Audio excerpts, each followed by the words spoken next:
Meerut police बदमाशों का challenge स्वीकार कर एक घटना का खुलासा करती है कि अचानक से दूसरी वारदात पुलिस के सामने चैलेंज बनकर खड़ी हो जाती है। ऐसे में वारदात दर वारदात मेरठ की कानून व्यवस्था पर सवाल खड़े कर रही है और मेरठ पुलिस लुटेरों को रोकने में नाकाम साबित हो रही है।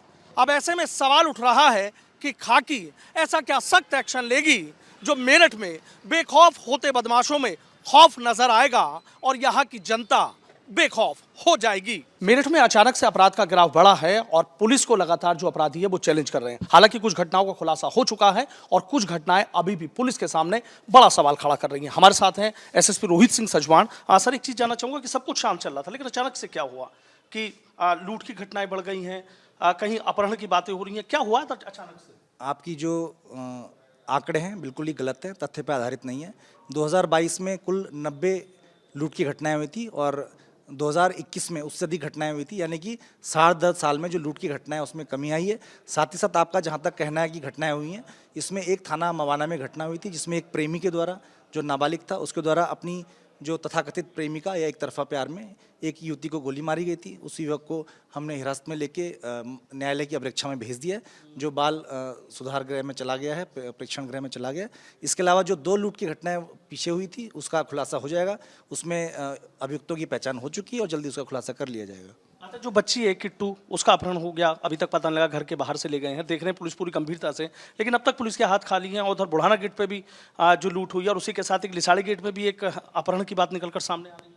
दोनों मामले अलग हैं। थाना लिसाड़ी गेट में एक 16 वर्षीय युवती अपने एक तथाकथित प्रेमी के साथ चली गई है, उसका पता चल चुका है। थाना वो जनपद हरदोई में गई है युवक के साथ, पुलिस की टीम वहाँ पहुँच चुकी है और जल्दी उसको बरामद करके वापस लाया जाएगा। जहाँ तक जो 5 वर्षीय लड़की की बात है, जो बालिका की बात है, उसमें बहुत सारे सुराग पुलिस को लगे और उसमें अभी तक कुछ भी अभी डिस्क्लोज करना सही नहीं है, क्योंकि उसमें बहुत सारे जो नज़दीकी लोग हैं उनका भी नाम आया है, इसलिए उसमें कुछ भी कहना मेरे स्तर से अभी उचित नहीं है। सर, भाई आखिरी सवाल मेरा है, लूट की घटना पे आ जाता हूँ कि बिल्कुल शांत था, लेकिन महिलाएं डरी हुई हैं कि भाई अचानक से क्या हो गया, कहीं आ जाते हैं। और एक और घटना आपने देखा कि अभी जो आरएसएस के पदाधिकारी हैं उनके घर में भी 3 लोग घुस गए।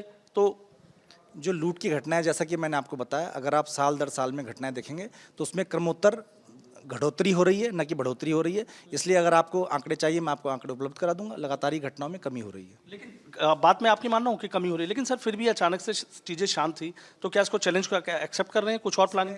जो 2 घटनाएं, आप केवल 2 घटनाओं की ओर इशारा कर रहे हैं। दोनों घटनाओं में अभियुक्त का पता चल चुका है। वो दोनों घटनाएं 1 से 2 दिन में खुल जाएंगी। आप केवल 2 घटनाओं की इशारा करते हुए आप ये नहीं कह सकते अपराध बढ़ गया। ठीक है, बहुत बहुत शुक्रिया। तो देखिए, एसएसपी रोहित सिंह सजवान कह रहे हैं कि कई घटनाओं का खुलासा हो चुका है। जो लूट की 2 घटनाएं हैं वो खुद उसको स्वीकार कर रहे हैं, लेकिन कह रहे हैं कि जल्दी उनका खुलासा कर दिया जाएगा। लेकिन हाँ, इतना जरूर है कि मेरठ अचानक से बिल्कुल सब कुछ शांत चल रहा था, लेकिन अचानक से जो घटनाएं दर घटनाएं हो रही हैं वो कहीं ना कहीं लोगों की चिंता का विषय बनी हुई है। वीडियो जर्नलिस्ट स्वतंत्र सिंह के साथ सनुज शर्मा, एबीपी गंगा, मेरठ।